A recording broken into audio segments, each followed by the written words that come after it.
என் wife ரம்யாவை நான் தான் கொன்னேன். அவள் சாவுக்கு நான் தான் சார் காரணம். கல்யாணம் புதுசில் சந்தோஷமாக தான் இருந்தோம். அவளுக்கு பிடிச்சது இதுதான்னு கேட்காம எல்லாமே நான் செஞ்சேன். எல்லாம் வாங்கி போட்டு என்ன சார் பிரயோஜனம்? கல்யாணம் ஆகிட்டவே அவங்க நம்மகிட்ட எதிர்பார்க்குறது டெய்லி நம்ம ஒரு 5 நிமிஷமாக சிரித்து பேசுகிறது தான். எப்போ புது கம்பெனி ஆரம்பிச்சு பிஸ்னஸ் சுற்றினோ அப்போவே எல்லாமே போயிடுச்சு. ஸோ மற்றவங்க சொல்கிறது நீங்கள் நம்புறீங்க? அப்படி இல்லை சார். எல்லாருமே ரம்மையை பற்றி தப்பாக சொன்னப்போ மற்றவங்க மாதிரி சந்தேகப்படாமல் மனசில் போட்டு புழுங்கிட்டு இருக்காம போய் தானே நான் அவட்டையே கேட்டேன். அவள் எதுவுமே பேசல. அவள் தப்பு செஞ்சாலே இல்லைன்னு எனக்கு தெரியல. ஆனால் ஒரு விதத்தில் நானும் காரணமாயிட்டேன். ஒரு நல்ல மருமக கிடைச்சிட்டான்னு தான் நாங்களும் சந்தோஷப்பட்டோம். ஆனா அபார்ட்மெண்ட்ல இருக்கிறவங்க எல்லாருமே தப்பா பேசும்போது எங்களால நம்பாம இருக்க முடியல. இந்த ஃப்ளாட்டில் இருக்கிறவங்க உங்கள் சொந்தக்காரங்க, இவங்கள தவிர ஐ மீன் உங்கள் ஆஃபீஸில் இருக்கிறவங்க ஃப்ரெண்ட்ஸ், இவங்க யாராவது வீட்டுக்கு வந்துருப்பாங்களா? ஃப்ரெண்ட்ஸ்ன்னு பார்த்தீங்கன்னா Vicky, I mean Vignesh, my one and only partner. இப்போ நீங்கள் ஆஃபீஸ் தானே போகிறீங்க? ஆமாம். நானும் உங்க கூட வரலாமா? ஷுவர்.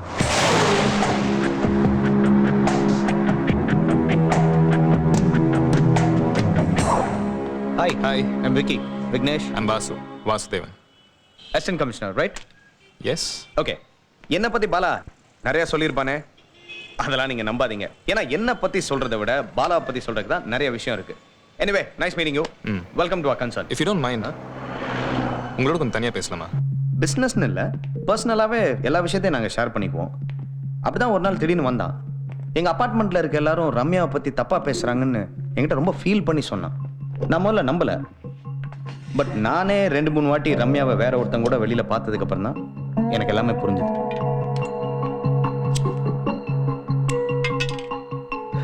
யாரை நம்பணும் யாரை நம்பக்கூடாதுன்னு தெரியல சார். ஆமாம் சார், கல்யாணம் ஆன புதுசில் ரம்யா அவனோட லைஃப்பில் சரியான சாய்ஸ்ன்னு நினச்சேன். ஆனால் போக தான் தெரிஞ்சது she's not sold. Yeah, internal parts also we have done already. Okay, let's go through.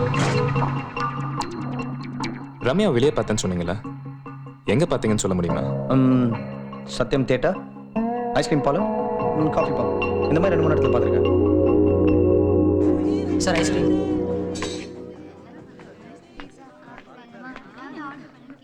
Ramya, இது என் காலேஜோட ஸ்பெஷல் அண்ட் என்னோட ஃபேவரட் வெனிலா. ரம்யா ரம்யா இல்ல, லக்ஷ்மி ஆண்டி இருக்காங்க இல்லையா, அவங்க பொண்ணு கூட இந்த காலேஜ்ல தான் படிக்கிறா. அவ மாதிரியே இருந்தது, அதான் பார்த்தேன். இதை பாரு ரம்யா, காலேஜ்லேருந்து வரும்போது போகும்போது நீ பேசுறதோட சரி. மற்றபடி வேற எங்கே வந்தாலும் பக்கத்து வீட்டு ஆண்டி பார்த்துருவாங்க, எத்து வீட்டு அங்கிள் பார்த்துருவாங்கன்னு சொல்லிட்டு கிளம்பிடுவேன். என்னைக்கோ வீட்டில் தெரிய போகிறது நீங்கள் தெரியட்டுமே. சும்மா இருங்க வாசு. அப்பா கிட்ட மற்றவங்க சொல்றதுக்கும் நான் சொல்றதுக்கும் வித்தியாசம் இருக்கு இல்லையா? எனக்கு உங்ககிட்ட பிடிச்ச விஷயமே தான். அதுக்கா இப்படியா? இப்போ என்ன, உங்க கூட சினிமாக்கு வரணும் அவ்வளோதானே? என்ன கல்யாணத்துக்கு அப்புறம் சொல்லுவேன். அதுக்கு முன்னாடியே அப்பா ஓகே சொன்னதுக்கு அப்புறம். அதானே பார்த்தேன். ஆமா, இந்த ஐஸ்கிரீம்ல முட்டை கலந்துருப்பாங்களா? உனக்கு ஒன்று சொல்லட்டுமா? நீ கல்யாணத்துக்கு அப்புறம் ஒரு ஹாஃப் பாயில் கூட போட்டு தர மாட்டேன். அதுக்கும் உங்க அப்பாவை கேட்டு தான் சொல்லுவேன். என்ன பார்த்து சொல்லுங்க. ஒரு ஹாஃப் பாயில் போட்டு தர முடியுமான்னு கேட்டேன்.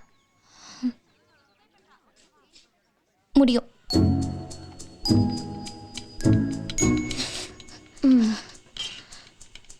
அக்கா, எதுல பாஸ் ஆவறியோ இல்லையோ இதுல மட்டும் அரியஸ் வச்சிடாத.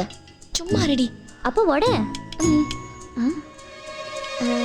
நீ ஓடிக்கிறியா இல்ல நான் ஓடிக்கணுமா? நானே ஓடிக்கிறேன். நாளைக்கு இந்த டைம் வீட்டில் இருப்பேன்னு கேட்டேன். இருப்பேன்னு சொன்னேன். நேரில் வந்து நிப்பான்னு எனக்கு எப்படியா தெரியும்? அதுலடா, ஏற்கனவே ஏகப்பட்ட பிரச்சனை.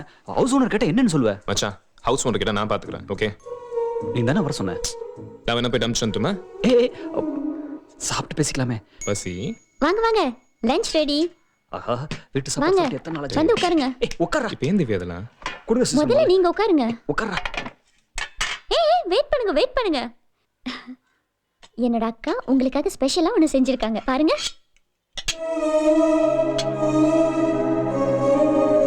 நான் சும்மா பேச்சுக்கு சொன்னேன். நீங்க பேச்சுக்கு சொன்னாலும் சரி, சீரியஸா சொன்னாலும் சரி, என்னோட அக்கா அது சீரியஸா தான் எடுத்துப்பா. ஒன்னு செஞ்சு காட்டுவா, இல்லைன்னா பேசவே மாட்டா. என் கூட சண்டை போட்டு எவ்வளவு நாள் பேசாம இருந்திருக்கா தெரியுமா? சும்மா நீங்க சாப்பிடுங்க. சாப்பிட்டுட்டு எப்படி இருக்குன்னு சொல்லுங்க. நல்லா இருக்கா?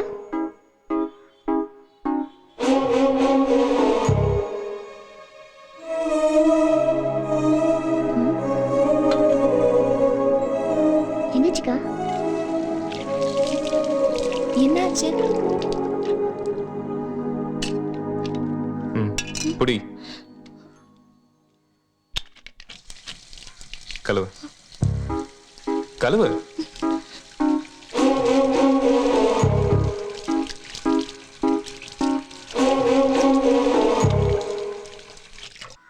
கோவத்தில் ஒரு விஷயம் சொல்லிடக்கூடாது. அதுக்காக வீட்டு வரைக்கும் வர்றது. வெளியே எங்கேயாவது கூப்பிட்டா வரமாட்டேன். அக்கா சீக்கிரம் வா, லேட் ஆயிடுது. வந்துட்டே ஒரு நிமிஷம். நான் அதுக்காக மட்டும் வரல. என்ன? எக்ஸ்பெக்ட் பண்ணதுதான். அப்பா இப்பவே புரோக்கர் கிட்ட பேச ஆரம்பிச்சிட்டார். ஓ அதுக்கு என்ன இப்ப? நாளைக்கே போட்டோ காமிச்சு பிடிச்சிருக்கான்னு கேட்டா பிடிச்சிருக்குன்னு சொல்லு. இப்போ ஏன் கோவப்படுற? நாளைக்கு உங்க வீட்டுக்கு வந்து உங்க அப்பாவை பார்க்குறேன். போதுமா? என்ன பார்த்து சொல்லுங்க. உன்னை பார்த்து சொல்றது இருக்கட்டும். நீ பார்த்து உங்க அப்பா கிட்ட என்ன பிடிச்சிருக்குன்னு சொல்லு. அது போதும். சரியா? நைட் நான் தூங்கின மாதிரி தான். சரி நான் வரேன். ம்.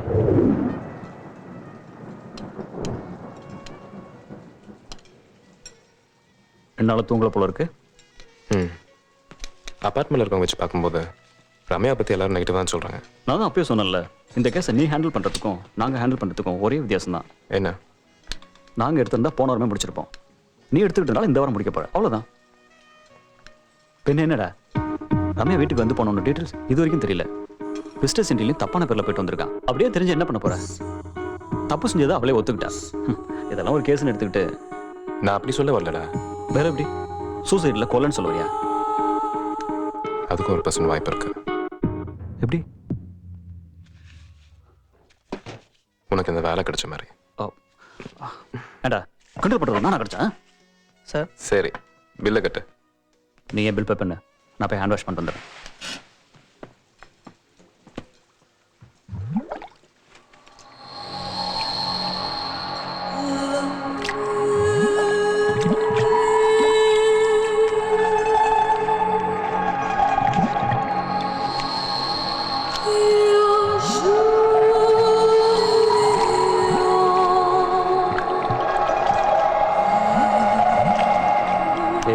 பார்ப்போம்.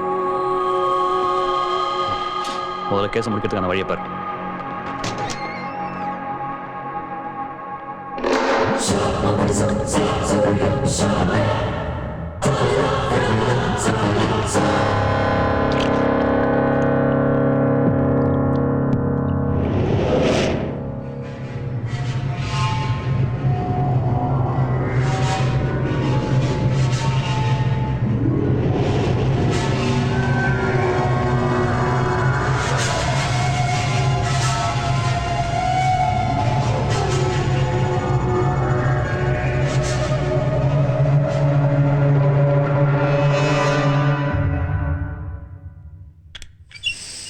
தண்ணி வரலையா?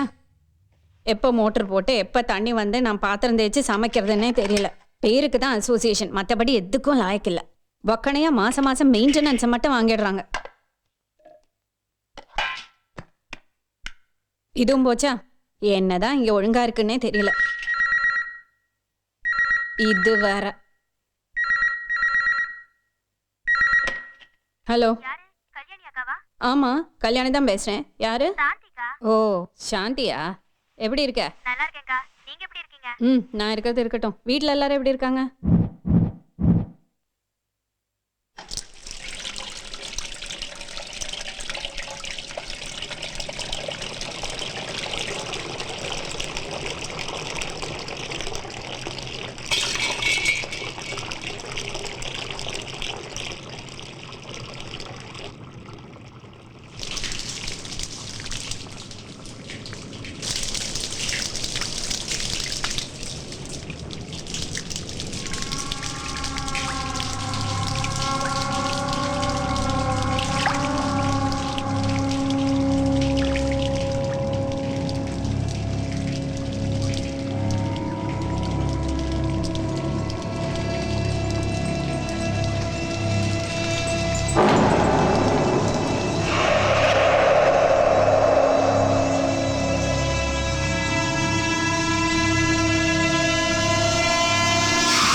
அசோசியேஷன் மெம்பராக இருந்தால் என்ன பிரயோஜனம்? செக்ரட்டரி நிற்கிறதுக்கு சொல்லிட்டு தான் இருக்கேன். எங்கே கேட்குறாரு? ஒன்றுத்துக்கும் லாய்க்கு இல்லை.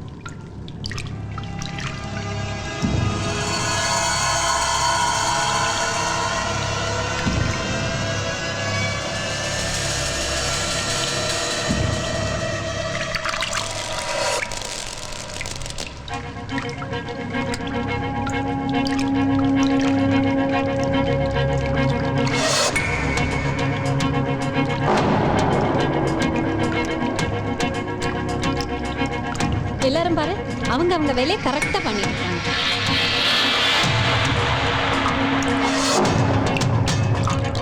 ஓ சரி, அதெல்லாம் இருக்கட்டும். எப்போ வர வீட்டுக்கு? எப்போ வந்தாலும் ஃபோன் பண்ணிட்டு வா. நாளைக்கெல்லாம் வந்தால் நான் இருக்க மாட்டேன், சரியா? சரி, வச்சிடுறேன்.